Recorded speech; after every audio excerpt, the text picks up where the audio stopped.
"We're better as friends," she said when I proposed after 3 years together, so I moved cities, got promoted, and started fresh. Now she's single at 35 watching my engagement photos while I'm with someone who sees my worth. Hey folks, before we jump into the video, please consider subscribing and giving a thumbs up if you're excited for more stories like this. Thank you. Let's dive in. The ring had been burning a hole in my sock drawer for 2 months, and I was finally ready to ask Qley the question that would change everything. 3 years together in Nashville felt like the perfect foundation for forever, and I couldn't wait to make it official. The ring had been sitting in my sock drawer for 2 months, a custom-designed piece from a local jeweler who'd listened patiently as I described exactly what Qley would love. I'd reserved our table at Skyline, the rooftop restaurant where we'd had our first real date, and I'd spent weeks mentally rehearsing what I wanted to say about our future together. The proposal was supposed to be perfect, just like everything else I planned for us. I'd even timed it for sunset, knowing how Qley loved taking photos with that golden light hitting her face just right. When the moment came, I got down on one knee right there between the string lights and the city view, holding up a ring that represented months of careful saving and consideration. "Qley, you've made these 3 years the best of my life. I love how we balance each other out, how you bring spontaneity to my careful planning, and how I help ground your big dreams. I want to spend forever building something amazing together." She stared at the ring like I just presented her with a live snake. Her face went through shock, panic, and something that looked almost like grief before she finally spoke. "Benjamin, well, we need to talk about this." The words that followed felt like watching a carefully constructed building collapse in slow motion. "I love you, I do, but I'm not ready for this. Marriage feels so permanent, so final. We're so young and I feel like we're better as friends. We have such an incredible friendship, and I don't want to risk ruining that by forcing something romantic that might not work out." I stayed on one knee for longer than I should have, processing what she was saying. 3 years together, and apparently, we were just friends who happened to sleep together. "I think our friendship is too valuable to risk on something as unpredictable as marriage," she continued, reaching across the table like she wanted to comfort me. "Can't we just keep things the way they are? Why do we need to change anything?" I closed the ring box and stood up, my knees creaking slightly from staying in position too long. "If that's how you feel, then okay." The waiter approached hesitantly, clearly having witnessed the whole thing. I handed him my credit card without looking at the bill, paid for the dinner she'd barely touched, and drove her home in complete silence while she stared out the window. That night, I lay awake thinking about how confidently I'd planned our entire future, only to discover she'd never wanted one with me at all. By Monday morning, I was updating my resume and researching marketing positions in Chicago. We met at Grind Coffee the following Thursday, the same place we'd spent countless Sunday mornings reading different sections of the newspaper and sharing pastries. I arrived first, ordered my usual black coffee, and sat at our regular table by the window. When Qley walked in, she looked nervous in a way I'd never seen before, like she was preparing for a job interview she wasn't qualified for. "Thank you for meeting me," she said, settling into her chair with that same herbal tea she always ordered. "I know things got weird the other night, but I really want us to work through this as friends."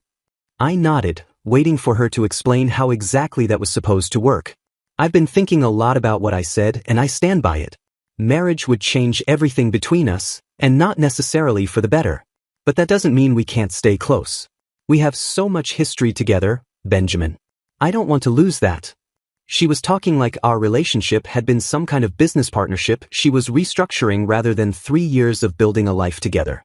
I watched her fidget with her cup, clearly expecting some kind of response that would make this easier for her. "I've actually started seeing someone," she continued, and there was something almost defiant in her voice. "Blake, from my yoga studio. He's a personal trainer, really laid back and uncomplicated. It's refreshing, honestly. No pressure about the future or where things are heading. Just living in the moment, you know? Living in the moment. Code for someone who didn't expect commitment or planning beyond their next workout session." "That's nice," I said, taking a sip of my coffee. "I'm happy you found what you're looking for." Her eyebrows scrunched together like she was trying to solve a complex equation. "So, we're good then? We can stay friends and keep hanging out like we always have." That's when I dropped the news that would shatter her comfortable little plan. "Actually, I won't be around much longer. I'm taking a promotion in Chicago. Moving in 2 weeks." The color drained from her face completely. "What? When did this happen?" "Applied Monday. They called yesterday with an offer." The timeline wasn't entirely accurate, but close enough. Chicago? Benjamin, that's 8 hours away. Why would you just make a decision like that without talking to me? The irony of her asking about major life decisions was almost funny. Figured there wasn't much left to talk about. You made it pretty clear where we stand. She set her cup down hard enough that tea sloshed onto the table. But we're friends. Friends discuss these things. Friends don't just disappear across the country without warning. Friends also don't reject marriage proposals and start dating other people within the same week. Her mouth opened and closed like she was trying to find words that would somehow make this all work out in her favor. This isn't fair. You're punishing me for being honest about what I need.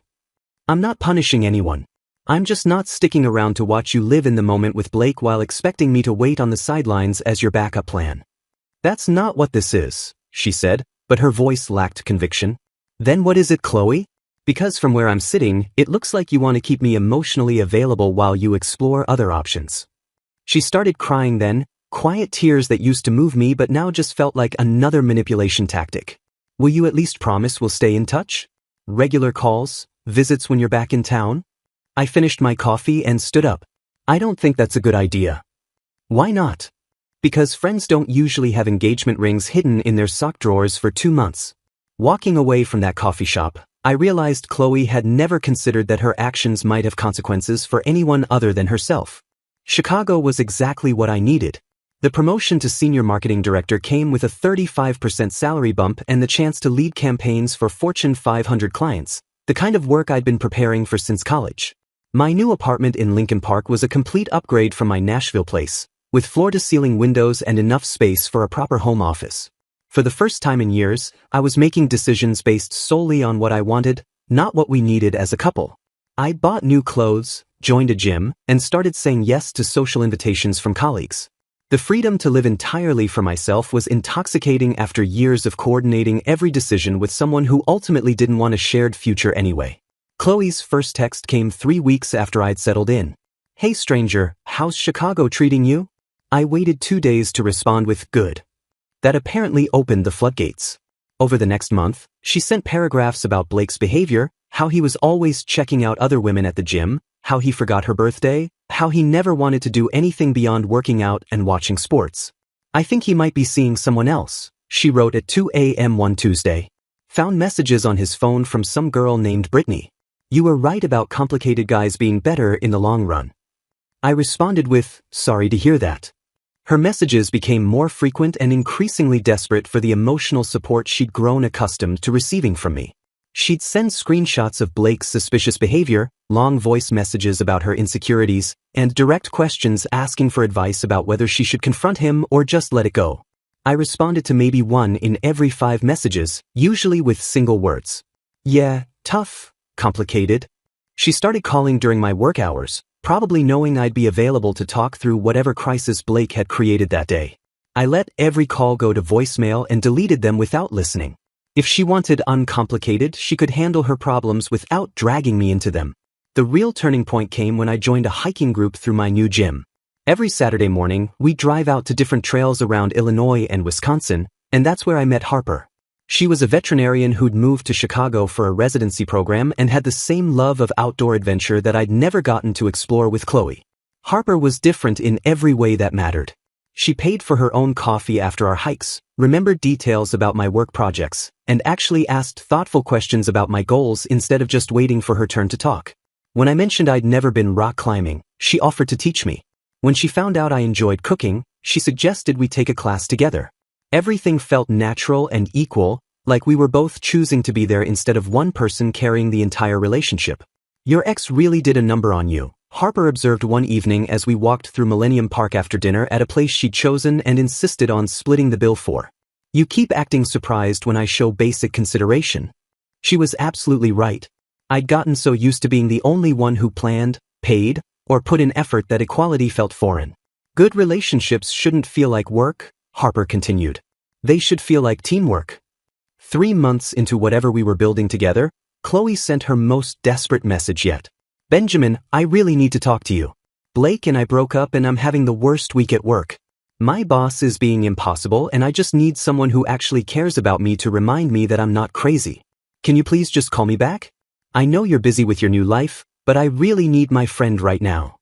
I screenshot the message and showed it to Harper over breakfast. That's manipulative, she said without hesitation. She's using emotional crisis to try to re-establish her hold on you. You think so? I know so. She rejected your commitment, started dating someone else immediately, then expects you to remain available for emotional labor whenever her choices don't work out. That's not friendship, Benjamin. That's using someone. Harper had this way of seeing through people's motivations that I found incredibly attractive. No games, no hidden agendas, just honest communication and genuine care. I deleted Qley's message without responding and took Harper rock climbing for the first time. Watching her figure out the routes with determination and celebrate my small victories made me realize what being with someone who actually wanted to be there felt like. That evening, my phone buzzed with another message from Qley. I saw you didn't respond. I get it, you're mad. But I'm really struggling here and I thought you of all people would understand. I turned off my phone and spent the rest of the night planning a weekend trip to Wisconsin with Harper, someone who enhanced my life instead of draining it. 6 months in Chicago, and my career was thriving in ways I'd never imagined possible. The marketing campaigns I'd developed for 3 major clients had exceeded their ROI projections by 40%, and suddenly everyone in the Chicago marketing scene knew my name. I was getting headhunted by agencies I'd only dreamed of working for back in Nashville, and my boss had already mentioned fast-tracking me for director-level responsibilities. The confidence that came from genuine professional success was addictive, especially after years of feeling like I was never quite good enough for Qley's standards. Harper and I had settled into something that felt effortless and real. She'd show up to our dates with thoughtful questions about my latest campaign, genuinely interested in the strategy behind targeting demographics and measuring engagement metrics. When I landed the Johnson account, a $1 million automotive campaign that had been my white whale for months, she insisted on taking me out to celebrate at this steakhouse she'd been saving up to try. You earned this, she said, raising her glass of wine. I love watching you succeed at something you're passionate about. The contrast with my old relationship was striking. Qley had always treated my work like background noise, something that happened to generate the money she needed for her lifestyle. Harper saw it as part of who I was, worth understanding and celebrating. When she talked about her veterinary cases, I found myself equally invested in her success, asking follow-up questions about treatments and celebrating when she saved a particularly challenging patient. We were building something together instead of one person carrying the other. Meanwhile, through mutual friends back in Nashville, I heard Qley's life was unraveling spectacularly. Blake had dumped her for a 22-year-old Pilates instructor after 3 months of what she'd called uncomplicated fun. Turns out, uncomplicated meant he felt no obligation to stick around when someone younger and more flexible came along. Her job situation was equally devastating. The promotion she'd been expecting went to someone who'd actually put in the effort to develop new client relationships instead of coasting on charm and Instagram photos. Her social life had collapsed too, and she was finally learning that most of our Nashville friend group had been my friends first who'd tolerated her because she was with me. Lisa, my old college buddy, mentioned during a phone call that Qley had been asking about me constantly. She keeps bringing you up at gatherings, asking if anyone's heard from you, wanting to know about your new job. It's getting awkward because she acts like she's entitled to updates about your life. That weekend, Harper and I went to a Cubs game, her treat since she'd gotten tickets through her clinic's corporate package. As we walked through Wrigleyville afterward, my phone buzzed with a LinkedIn notification. Qley had viewed my profile. Then another notification 5 minutes later. She'd viewed it again.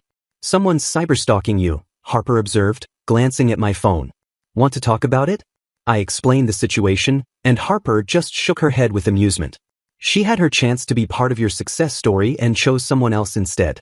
Now she's watching from the outside while you build the life she could have shared. That night, Qley viewed my LinkedIn profile 12 more times. Then she found my company's website and looked at the press release about my promotion. By Sunday, she was scrolling through every social media platform I was active on, liking old photos from months ago and probably analyzing every detail of my new life for signs that I missed her. The desperation was obvious and honestly kind of sad. I feel bad that she's having a hard time, but I don't feel responsible for her choices anymore. The first coincidental encounter happened during my business trip back to Nashville in November. I was staying at the Omni downtown for client meetings, and somehow Qley just happened to be at the hotel bar when I walked in after a long day of presentations. She was sitting alone, nursing a martini and wearing the black dress she knew was my favorite, positioned perfectly so I'd have to walk past her to reach the elevator. Benjamin? Oh my God, what are the odds? She stood up like she was genuinely surprised, but the carefully applied makeup and strategic seating told a different story. I was just having drinks with a client and I thought I recognized you from across the room. I stopped being polite, but distant. Hey Qley. Business trip. How long are you in town? We should catch up properly. I have so much to tell you about everything that's happened since you left. The way she said it made it sound like I'd abandoned her instead of simply moving away after she'd rejected my proposal. Pretty packed schedule, I said, not committing to anything. But things with Blake didn't work out, if you're wondering. You were right about complicated guys being more substantial in the long run. There was the admission that her choice hadn't worked out and the subtle suggestion that maybe she'd made a mistake. Sorry to hear that, I said, meaning it about as much as you'd mean it when someone tells you their vacation got rained out. She moved closer, close enough that I could smell her perfume, the same one she'd been wearing the night I proposed. I've been doing a lot of thinking about us, about what I said that night at Skyline. I think maybe I was just scared of how serious things were getting. Cold feet, you know? Cold feet that had lasted 3 years until someone else came along. Sometimes when something feels too good to be true, you panic and push it away, she continued. But I realize now that what we had was real. What we had was really special, Benjamin. I glanced at my watch. I should get going. Early meeting tomorrow. Wait, can we have dinner tomorrow night? Just as friends, catch up properly? I'm flying back to Chicago tomorrow afternoon. The disappointment on her face was obvious, but I wasn't about to rearrange my schedule for someone who'd made it clear I wasn't her priority. 6 weeks later, I was back in Nashville for our company's annual networking event at the Country Music Hall of Fame. It was a big deal, industry professionals from across the Southeast, potential clients worth millions in future business. I was focused on making connections and representing my firm professionally when I spotted Qley near the catering table. She wasn't supposed to be there. The event was invitation only for marketing professionals, and luxury real estate marketing wasn't exactly the same industry. She'd clearly gotten someone to bring her as a plus one, dressed in a red cocktail dress that was more appropriate for a nightclub than a professional networking event. Benjamin, I can't believe you're here. What are the chances? She appeared at my elbow while I was talking to a potential client from Memphis, interrupting our conversation about quarterly advertising budgets with her dramatic entrance. Excuse me, I said to my client. I'll be right back. I stepped away with Qley, keeping my voice low and professional. What are you doing here? Ashley works for one of the sponsors and brought me as her guest. Isn't this crazy that we keep running into each other? Crazy wasn't the word I'd use. Calculated was more accurate. I really think the universe is trying to tell us something, she continued, standing too close and speaking too loudly for the professional setting. Don't you feel like all these coincidences mean something? I think they mean you're trying very hard to run into me. Her smile faltered slightly. That's not fair. I can't help it if Nashville is a small town and we have mutual friends. Qley, I'm here for work. This isn't the time or place for whatever this is. 5 minutes. Just give me 5 minutes to explain what I should have said months ago. Against my better judgment, I led her to a quieter corner of the venue. She immediately launched into what sounded like a rehearsed speech about realizing she'd made the biggest mistake of her life, how Blake had been exactly as shallow as I'd predicted, how she'd been too immature to appreciate what we had when we had it. I know I hurt you, she said, tears forming in her eyes. But people grow, people learn from their mistakes. I'm not the same person who got scared and ran away from commitment. That's good, Qley. I hope that serves you well with the next person. The next person? Benjamin, I'm talking about us. About giving us another chance now that I know what I actually want. And what's that? The life we were building together. The stability, the planning, the way you made me feel safe and cherished. I was an idiot to think I needed something else. I looked at her standing there in her inappropriate dress, in a professional event she'd crashed just to corner me, and felt absolutely nothing. I'm seeing someone in Chicago. Her face went white. Seriously? Very seriously. Harper's a veterinarian, incredibly smart, shares my interests, and actually wants the same things I do. How long? For months.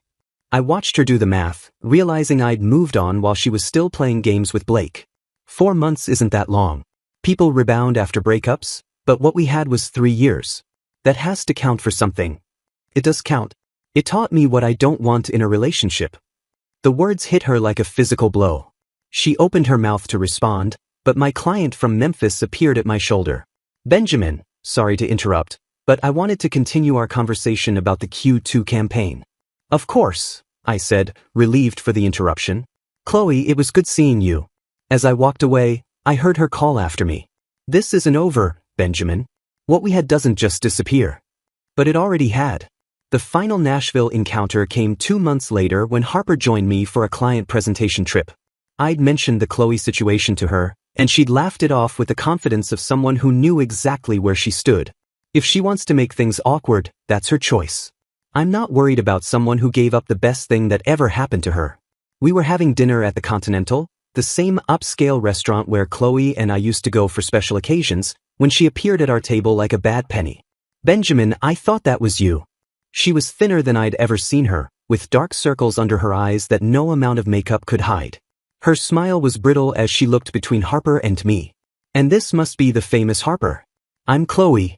Nice to meet you, Harper said warmly, extending her hand with genuine friendliness that made Qley's hostility look petty by comparison. I've heard about you. I'm sure he has, Qley said, her voice tight. We have quite a history together. So I understand, Harper replied calmly. It sounds like you two shared some good times before Benjamin moved to Chicago. The gracious way Harper handled the obvious attempt at territorial marking was impressive. She wasn't threatened, wasn't catty, just politely acknowledged Qley's existence while maintaining her own dignity. How's Nashville treating you? Harper asked, making conversation like a normal person. It's been challenging lately, Qley admitted, her voice cracking slightly. I actually left my job last week. Sometimes you have to make big changes to figure out what you really want. She'd quit her job. Without another one lined up, no doubt hoping I'd swoop in to rescue her financially like I used to do. The desperation was becoming obvious to everyone around her. That's brave, Harper said, though we both knew it was more reckless than brave. As Qley lingered at our table clearly hoping for an invitation to join us, I signaled for the check. We should let you get back to your evening, I said politely but firmly. It was good seeing you. Walking back to the hotel, Harper squeezed my hand. She's really struggling, isn't she? That's what happens when you burn bridges and expect everyone else to build them back for you. Do you feel bad for her? I considered the question honestly. I feel bad that she's having a hard time, but I don't feel responsible for her choices anymore. The promotion party was supposed to be a celebration. After landing the Morrison account, the biggest client acquisition in our firm's history, my boss had insisted on throwing a proper event at the Peninsula Hotel. Chicago's marketing elite were there, along with my colleagues, a few clients, and Harper, who looked absolutely stunning in the navy dress she'd bought specifically for the occasion. I was talking to potential investors about expanding our West Coast operations when the front desk called my phone. Mr. Chen, there's a young woman here claiming to be your guest, but she's not on our list. Should we send her up? My stomach dropped. What's her name? Qley Matthews. She says you're expecting her. I excused myself from my conversation and went down to the lobby, where I found Qley looking completely out of place among the business professionals. She was wearing the same red dress from the networking event, but it looked different now, desperate rather than confident. Her makeup was heavier than usual, trying to hide the exhaustion that had become her permanent expression. Benjamin, thank God. I wasn't sure they'd let me up. Qley, what are you doing here? How did you even know about this event? I saw your LinkedIn post about the promotion. I flew in this morning because I had to see you, had to talk to you properly without interruptions or time limits. She'd flown to Chicago uninvited to crash my work event. The level of boundary violation was staggering, even for someone who'd never respected limits. This isn't appropriate. This is a professional function. 5 minutes. Please. I know I don't deserve it, but I'm begging you for 5 minutes of your time. Against every instinct screaming at me to have security remove her, I led her to a quiet corner of the lobby. I made the biggest mistake of my life, she started immediately, words tumbling out like she'd been rehearsing them for weeks. Rejecting your proposal, dating Blake, letting you move away without fighting for us. I was scared and immature and I threw away the best thing that ever happened to me. I watched her carefully, looking for any sign of genuine change, but all I saw was the same self-centered desperation she'd always shown when things didn't go her way. Benjamin, I love you. I've always loved you. I was just too stupid and scared to realize it until you were gone. Qley, even if that were true, I'm with Harper now. But you loved me first. We have history, 3 years of building something together. She's just a rebound, someone to help you get over me. The delusion was breathtaking. She's not a rebound. I'm planning to propose to her next month. The words came out before I'd consciously decided to share them, but as soon as I said it, I knew it was true. Harper was everything I'd wanted in a partner, and I wasn't going to let Qley's dramatic timing interfere with my future. Qley's face crumbled completely. Next month? Benjamin, please don't make a decision you'll regret just because you're angry with me. I'm not angry anymore. I'm grateful. You taught me exactly what I don't want in a relationship. That's when she really lost it. You can't marry her. She doesn't know you like I do. She doesn't understand your ambitions, your plans, your dreams for the future. She understands them better than you ever did. She's using you just like you think I was. Career women like her always have ulterior motives. The irony of Qley, who'd literally called me her financial safety net, accusing Harper of having ulterior motives was almost funny. I need to get back to my party. Benjamin, I quit my job because I realized nothing matters without you. I'm ready to move to Chicago, start over, be the partner you need me to be. She'd quit her job as a grand gesture, expecting me to be impressed by her willingness to sacrifice for our relationship.